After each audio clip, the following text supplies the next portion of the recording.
Hi, Personal Health and Wellness. Welcome to a short little tutorial that I wanted to provide for you on postural assessment. And when I talk about postural assessment, I am implying that we're taking just a quick little screen and a snapshot of what your typical posture would be.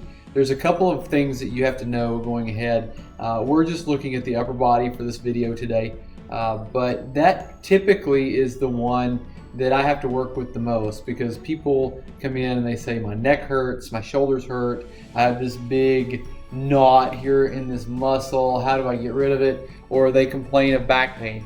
And so what I have set up is, first of all, the background is called a Asymmetric Graph, and that you're going to see very quickly is a great little screening tool that I can use to identify certain unique aspects, like if you had a dropped shoulder, if you carried your head more to one side, hang on, let me get that for you, or if you carried it to the other.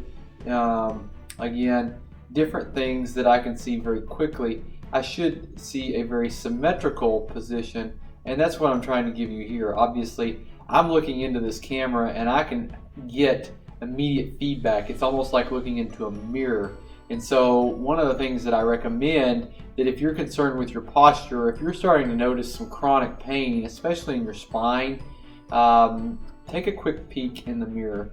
Let that be your tool to give you the cueing that you need to provide some feedback away from whatever position is causing pain. Now, the tutorial really kind of has to stem from what I do a lot. I find myself screening everyone on their posture, and what you can see here is this string hanging in front of me, and that's my favorite way to do it. It's actually tied down below to a plumb bob.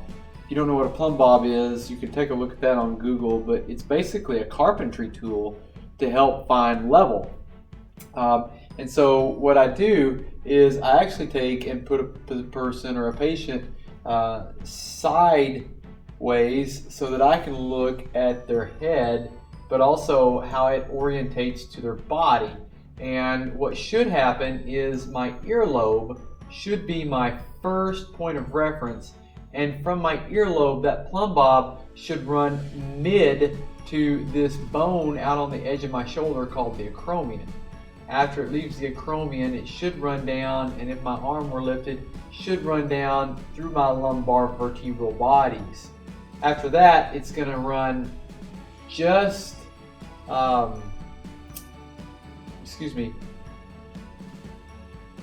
just along the side of my greater trochanter here. Sorry, I just missed a word there. That happens sometimes. Just to the side of my greater trochanter. Then posterior to my patella, which is my kneecap, and then just in front of my ankle.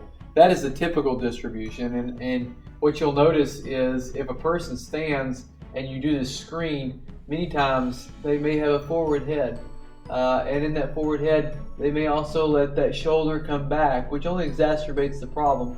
And when that happens, my lumbar bodies typically move forward, shoulders move back, head moves forward, and that is a very slouched position, but also a very common one that we run into.